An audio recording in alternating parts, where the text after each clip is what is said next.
천밀수님, 한 주일 동안 잘 지내셨나요? 네, 확실히 추석이 하루하루 가까워지니까 이제는 되게 어이없었던 9월 열대야도 끝나고 낮 기온도 조금씩 내려가는 것 같습니다. 환절기에 건강관리 잘 하시면 좋겠습니다. 이번 주는 성 김대건 안드레아 사제와 성 정화상 바오로와 동료 순교자들 대축일 경축 이동을 맞이해서 자기 목숨을 구하려는 사람은 목숨을 잃을 것이고 나 때문에, 주님 때문에 자기 목숨을 잃는 그 사람은 목숨을 구할 것이다 라는 말씀의 의미에 대해서 살펴보도록 하겠습니다. 보다라고 번역되는 한자가 여러 종류가 있는데요. 그 중에 대표적인 게 두 가지가 있습니다. 하나는 볼시, 그리고 또 하나는 볼견, 두 가지 종류가 있습니다. 시와 견이 어떻게 다를까요? 우리는 보통 저 시자를 언제 쓰죠? 제일 많이 쓰는 거. 시. 응? 시각. 또. 제일 많이 하는 게 안 나왔어요. 넷플릭스도 보고, 뭣도 보고, 시청. 그러면 견은 언제 쓰죠? 뭐 할 때? 어? 견문. 어려운 말 나왔어. 견문을 넓히다 할 때, 네, 견자 많이 씁니다. 똑같은 보다지만, 뉘앙스도 다르고, 느낌도 다르고, 의미도 조금 다릅니다. 방금 말씀드렸던 것처럼 이 볼시자라고 하는 건 조금은 수동적인 의미예요. 그래서 자기의 의지와 관계없이 비춰지는 그대로 보는 걸 우리는 시라고 합니다. 그래서 우리가 텔레비전을 시청한다라고 하죠.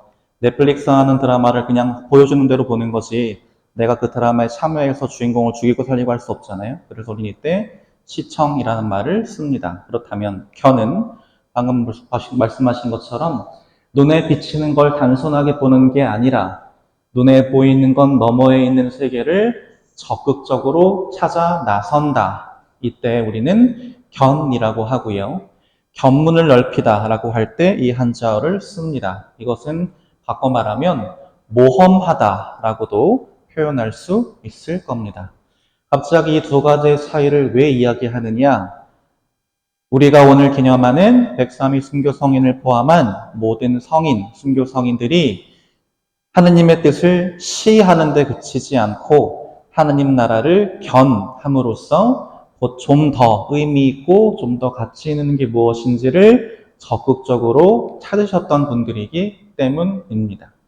모험은 물론 두렵고 떨리는 부분이 있습니다. 내 앞길에 어떤 게 닥쳐올지 예측할 수 없기 때문에 불확실성, 그리고 여러 가지 위험, 그런 것들이 도사리고 있어서 모험은 분명히 두려운 일이지만 또 한편으로는 그 모험을 통해서 많은 것들을 배우고 느끼며 성장할 수 있을 거야 라는 희망을 가지고 우리는 기꺼이 모험에 도전하게 되지요.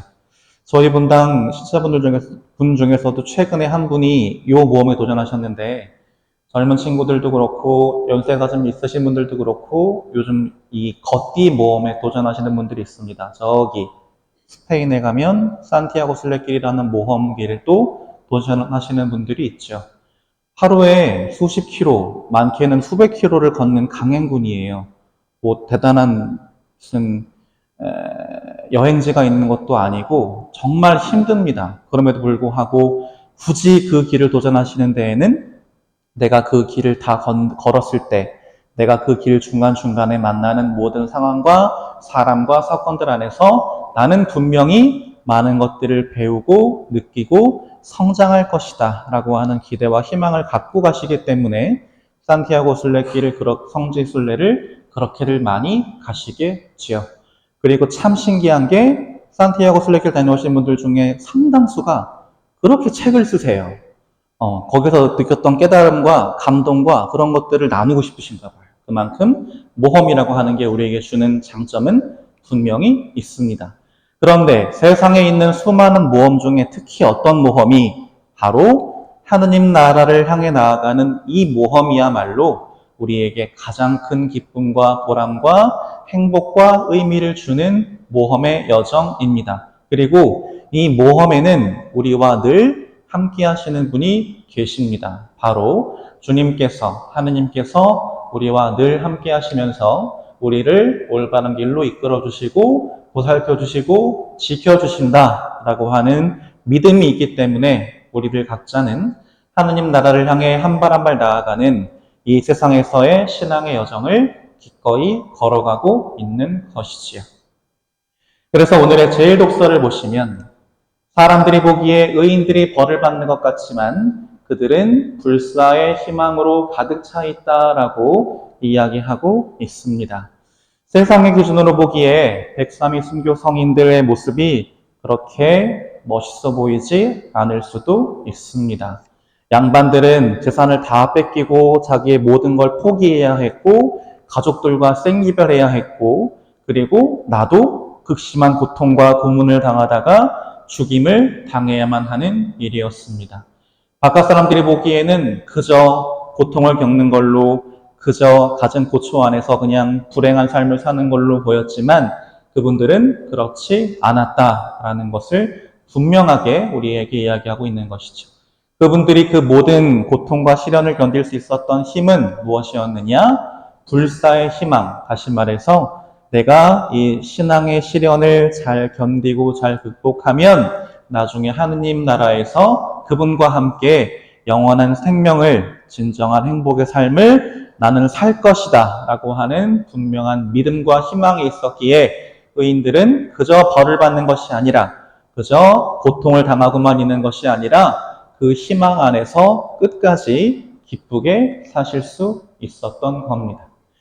요즘 세상은 잘 먹고 잘 사는 게 최고의 가치인 것 같아요. 그래서 이미 몇십 년 전부터 웰빙이라는 말이 유행을 하기 시작했고 최근에는 이제는 죽는 것조차도 어떤 고통이나 시련 같은 것들을 최대한 배제하고 최대한 편안하게 주고 싶은 이야기들도 돌아다니기 시작하죠. 최근에 이제 6월 달에 우리 구일부 주교님께서도 한번 그 문제에 대해서 말씀하셨던 적이 있는데 조력존엄사라고 하는 문제도 사실은 그렇습니다. 고통과 시련은 우리 삶에서 그냥 피해야 할 나쁜 거고 우리 인간이 존엄해지려면 그냥 최대한 그런 것들을 피해서 편안하게 살고 편안하게 죽을 수 있어야 해 라고 생각하는 것이 요즘 사람들이 갖고 있는 기본적인 마음가짐입니다. 그래서 그런 사람들이 보기에 나를 위해서도 아니고 하느님을 위해서 그리고 눈으로 보거나 손으로 만질 수도 없는 그 믿음이라고 하는 것을 위해서 기꺼이 목숨을 바치는 이 순교라는 행위는 굉장히 무의미하고 어리석은 행동으로 여겨지는 게 사실입니다. 또 어떤 사람은 이런 순교라고 하는 신앙의 증거의 행위를 사이비 종교와도 구분하지 못하는 경우들도 있습니다. 마치 믿음을 위해서 모든 것들을 내던질 수 있는 우리의 각오와 우리의 실천이 광신행위인 것처럼 오해하고 있기도 하지요. 그러나 우리가 믿음이라는 것을 갖고 있는 건 그저 아무런 맥락 없이 아무런 의미 없이 잘못된 신념을 가지고 내던지는 광신과는 분명히 다르다고 할 수 있습니다. 그러나 그렇다고 해도 우리는 저 질문에 있어서는 자유롭지 못할 수도 있습니다. 그래, 니들 말대로 그렇게 믿음이 중요하다고 하자. 종교적인 신념이 중요하다고 하자. 그런데 너네가 얘기하기로도 생명이 하느님이 주시는 선물이라며. 근데 그 소중한 생명을 내 던질 만큼 그렇게 믿음이 중요해? 그렇게 종교적인 신념이 중요한 거야? 더 가치 있다고 말할 수 있어? 라고 묻는다면 우리는 이 질문 앞에 당황하게 되기도 할 겁니다. 과연 믿음이 생명보다 더 중요한가라고 하는 질문을 스스로에게 하게 되는 것이죠. 그런데 이것은 우리가 생명이라고 하는 부분을 물질적인 생명에만 국한해서 생각하기 때문에 이런 질문을 하게 되는 겁니다. 우리가 지켜야 할 참된 생명은 이 세상과 함께 죽음과 함께 사라지는 한 번뿐인 그 육체적인 생명이 아니라 하느님 안에서 영원히 이어지는 참된 생명이라는 것을 우리는 분명히 알아야만 하는 것이죠. 우리가 순교자들에 대해서 오해하지 말아야 할 것은 순교자들은 생명을 귀하게 여기지 않아서 그냥 죽고 싶어서 내 믿음을 드러내서 보여주고 싶어서 섣부르고 성급하게 목숨을 내던진 분들이 아니라는 뜻입니다. 세상에 죽고 싶어서 죽는 사람이 어디 있어요? 절대 없습니다. 어르신들이, 연세 지긋하신 어르신들이 제가 매달 공성체를 나갈 때마다 제 손 붙들고 늘 입버릇처럼 하시는 말씀이 있어요. 아, 신부님, 저 좀 빨리 죽게 해주세요. 하시는 분들이 있어요. 근데 제가 그래서, 아니, 할머니, 아직 제가 보기에는 한참 남으신 것 같은데? 라고 말씀드리면, 아유, 분 한참 남았냐고 그러시면서 펄쩍 뛰시는데, 그런 분들이라도 나중에 이제 진짜 죽음이 임박할 때 보면, 정말로 자기도 모르게 살고 싶은 그런 마음가짐이 드러나오는 경우들이 많습니다. 사람은 생명을 가지고 있는 사람이라면 누구나 다 살고 싶어요. 하지만 순교자들은 하느님을 위해서 그 소중한, 내가 너무나 살고 싶은 그 생명을 기꺼이 내어드릴 수 있었던 겁니다. 왜냐하면 신앙 안에서 내가 얼마나 소중한 사람인지, 나를 창조하신 하느님이 나를 얼마나 사랑하시는지를 제대로 깨달았기 때문입니다. 그래서 하느님이 나를 이렇게나 아껴주시고 사랑해주시는데 내가 어떻게 하느님과의 관계를 배신해, 나를 늘 믿어주시고 기다려주시는 주님의 신뢰를 내가 어떻게 저버려? 라는 마음으로 기꺼이 이 세상에서의 죽음을 선택한 겁니다. 그 죽음은 삶이 싫어서, 삶이 무의미해서, 삶이 가치 없어서가 아니라 육신의 삶보다 더 소중한 것을 지키기 위한 가장 현명한 선택이었던 것입니다. 지금 보시는 그림이 어떤 장면인 것 같으세요? 저기는 이탈리아 로마에 있는 콜로세움이라고 하는 원형 경기장입니다. 원형 경기장 안에 한 무리의 사람들이 있죠. 카톨릭 신자들이었어요. 그리고 당시에 카톨릭 신자들을 박해하던 네로 황제가 원형 경기장 안에 신자들을 저렇게 집어넣어 놓고 사자를 풀었어요. 근데 그 사자가 그냥 사자도 아니고 사흘을 굶은 사자예요. 그러면 어떤 상황이 벌어질지는 대충 예상이 가실 겁니다. 그런데 보세요. 사흘을 굶주린 사자가 저렇게 어슬렁어슬렁 기어나와서 내 쪽으로 다가오는데 사람들의 모습이 어떻게 보이십니까? 보통 일반인이라면 난리가 났을 거예요. 아비규환, 어떻게든 내가 살려고 막 서로 밀치고 부딪히고 막 눈물 흘리고 소리 지르고 하면서 난장판일 텐데 지금 뭐 하고 있나요? 둥글게 모여 앉아서 한 사람을 중심으로 기도하고 있습니다. 끝까지 흔들림 없는 희망을 가지고 하느님께 자신을 온전히 의탁하는 모습이죠. 저 모습 때문에 사실 로마에서 카톨릭이라고 하는 것이 사람들에게 더 깊이 각인되고 더 멀리 퍼질 수 있었습니다. 아니, 도대체 카톨릭이라는 게 뭐길래, 도대체 하느님이 누구고, 도대체 예수 그리스도가 어떤 분이길래 저런 극단적인 상황에서까지도 흔들림 없이 저렇게 단호하게, 담대하게 있을 수 있는 거야? 라는 호기심을 사람들에게 불러일으켰던 덕분입니다. 그래서 오늘 복음에서 예수님께서 우리가 어떤 목숨을, 어떤 생명을 지향하고 살아야 될지에 대해서 분명하게 이야기해주고 계십니다. 정녕 자기 목숨을 구하려는 사람은 목숨을 잃을 것이고, 나 때문에 자기 목숨을 잃는 그 사람은 목숨을 구할 것이다 라고 이야기하고 계십니다. 이해가 가세요? 목숨을 무슨 이순신 장군이 하신 죽고자 하면 살 것이요 살고자 하면 죽을 것이다 또 아니고 저게 뭐야 라고 이해하기가 조금 어려우실 수도 있어요. 그러나 저 말씀은 이순신 장군이 하신 말씀과는 결이 달라요. 죽고자 하면 살 것이요 살고자 하면 죽을 것이요는 그만큼 단단하고 강인한 각오를 가지고 뛰어들면 죽을 위기도 넘을 수 있다라는 표현이고요. 저 말씀은 우리가 진정으로 지향하고 소중하게 여겨야 할 참된 목숨이 무엇인지를 알려주시기 위한 말씀이에요. 순교자들은 죽음을 희망하지 않았습니다. 순교자들은 그 누구보다도 한 번뿐인 소중한 삶을 잘 살고 싶었어요. 부질없는 것들에 연연하지 않고 이리저리 쓸데없는 것들에 끌려다니지 않고 이 소중한 삶을 제대로 살고 싶었던 겁니다. 그래서 남들이 다 가는 대로 따라가지 않고 그저 흘러가는 대로 살지 않고 무엇이 삶의 참된 의미이고 무엇이 삶의 궁극적인 목적인지를 하느님 안에서 찾고자 한 것입니다. 그리고 하느님 안에서 그 삶의 의미와 목적을 찾았기에 기꺼이 육신의 생명을 포기할 수 있었던 겁니다.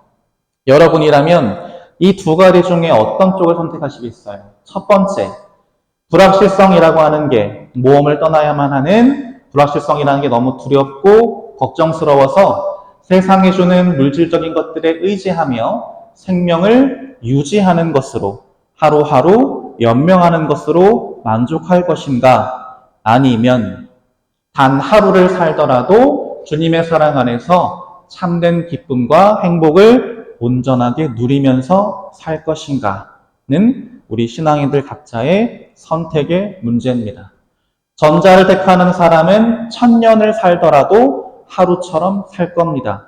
어제와 오늘이 다르지 않고 오늘과 내일이 다르지 않아요. 그냥 그저 쭉 무의미하게 이어지는 삶일 뿐입니다. 그런 삶이 100년을 간들 1000년을 간들 그 안에서 진정한 기쁨을 찾기는 어렵습니다. 그게 아니라 우리는 단 하루를 살더라도 1000년같이 사는 사람이 되어야만 하느님께서 우리를 위해 준비해 주신 삶의 진정한 기쁨과 행복을 온전하게 누릴 수 있는 겁니다. 그래서 아까 잠깐 말씀드렸던 예수님의 말씀이 어떤 의미인지를 이제 구체적으로 살펴봅니다. 자기 목숨을 구하려는 사람, 즉 물질적인 것들에 집착해서 그저 생존하는 데에만 연연하는 사람들, 자기의 생명을 세상의 물질적인 것들에 거는 사람들은 그 물질적이고 육신적인 것들의 소멸과 함께 생명을 잃어버릴 것이고, 그리고 당신 때문에 자기 목숨을 잃는 사람, 다시 말해서 살아계신 주님을 굳게 믿으면서 주님의 뜻을 따르기 위해 희생과 죽음까지도 기꺼이 감당하는 사람, 주님께 내 모든 것을 걸었던 사람은 그 주님의 능력과 주님의 사랑 덕택으로 죽음 이후에도 주님과 함께 참된 생명을 영원토록 누리게 된다라는 뜻입니다. 사람은 자기가 거는 것에 휘둘리게 되어 있어요. 우리 보통 내기할 때도 많이 그러죠. 특히 월드컵 할 때, 야, 어디가 이길 것 같냐 해서 거기에 걸면 내가 걸었던 팀이 이기면 이래 거고, 내가 걸었던 팀이 지면 날아가는 거잖아요. 마찬가지. 여러분은 이제 선택하셔야 해요. 어디에 거실래요? 물질적이고 육신적인 것들에 당장은 내 삶을 유지시켜주고 생존하게 만들어주는 거에 걸었다가 그것들이 소멸하면 자연스럽게 사라져버리고 마실 거예요? 아니면 당장은 불확실성이라고 하는 게 걱정스럽고 두렵고 힘들지만 나를 온전하게 영원토록 살게 하시는 하느님께 올인해서 하느님과 함께 좋은 것들을 오래오래 누리실 거예요 라고 여쭤보면 물론 머리로는 뒤에 거요 라고 말씀하시겠지만 후자를 선택하는 게 너무나 힘들다라고 하는 걸 우리는 경험적으로 잘 알고 있지요. 그런 우리를 위로하시기 위해서 사도 바오로께서는 굉장히 중요한 이야기를 하십니다. 오늘 제1독서를 보시면 굉장히 긴 여러 가지 예를 쭉 드시면서 그 무엇도 우리 주 그리스도 예수님에게서 드러난 하느님의 사랑에서 우리를 떼어놓을 수 없습니다라고 분명하고도 단호하게 우리에게 선언하고 계십니다. 저 말씀을 조금만 비틀어 보면 무슨 뜻이 되냐면 지금 내가 당장 고통을 당한다고 해도 지금 내가 당장 시련을 겪고 있다고 해도 하느님이 나를 사랑하신다라고 하는 그 중요한 사실은 절대 변하지 않는다. 우리를 향한 그분의 지극한 사랑은 결코 바뀌지 않는다라는 뜻입니다. 또 하느님께서는 그 어떤 어려움이 있더라도 그 어떤 난관이 있더라도 우리를 구원하셔서 진정한 행복으로 이끄시려고 하는 당신의 뜻을 반드시 이루시고야 말 것이다 라고 하는 이 중요한 두 가지 사실을 우리에게 상기시킴으로써 우리가 어떤 생명을 선택해야 할지를 보다 분명하게 만들어주고 계시는 겁니다. 그렇지만 이 사실을 머리로 알아도 하느님의 사랑을 선택하기가 참으로 어렵습니다. 참 많은 것들이 우리를 그리스도의 사랑에서 멀어지게 만들어요. 아유, 그냥 다음에 하지 뭐 라고 하는 게으름과 영적인 나태함이 우리를 하느님으로부터 멀어지게 만듭니다. 또 아유, 남들 다 그러고 사는 거야 라고 하는 자기 합리화가 우리를 죄에 물들게 만듭니다. 그리고 가장 안 좋은 거, 아유, 나 같은 사람이 뭐 별 수 있어? 라고 하는 자기 비하와 열등감이라고 하는 마음이 죄에 걸려 넘어진 우리를 다시 일어서지 못하게 꼭 붙잡고 놓아주지 않습니다. 하지만 우리가 분명히 기억해야 할 건 신앙의 여정은 하느님을 향해서, 하느님 나라를 향해서 한 발 한 발 걸어가는 일이라는 거예요. 그러기 위해서는 죄에 걸려서 넘어졌을 때 어떻게 해야 하느냐? 일어서셔야 합니다. 털어버리고 극복하고 일어서야 하는데 그것은 오직 하느님께 대한 굳은 믿음, 구원에 대한 분명한 확신으로서만 일어설 수 있습니다. 그리고 또 한 가지 우리에게 필요한 건 바로 저 말씀입니다. 누구든지 내 뒤를 따라오려면 자신을 버리고 날마다 제 십자가를 지고 나를 따라야 한다라는 말씀이 우리에게 이제 가장 중요한 숙제로 남습니다. 제가 십자가가 어떤 의미인지는 저번 주인가 한번 말씀드렸던 적이 있죠. 오늘의 포커스는 십자가가 아니라 여기 있습니다. 날마다 꾸준함이 중요해요. 다이어트도 그렇고요. 시험도 그렇고요. 우리 삶의 모든 소중한 것들은 한순간에 이루어지지 않아요. 내가 한 칸 한 칸 쌓아 올린 것들이, 내가 한 발 한 발 나아간 것들이 나의 길이 되고 나의 삶이 돼서 그것이 어느 순간 성취되는 게 우리의 삶이죠. 다시 말해서 우리 삶은, 우리의 구원은 누적되는 겁니다.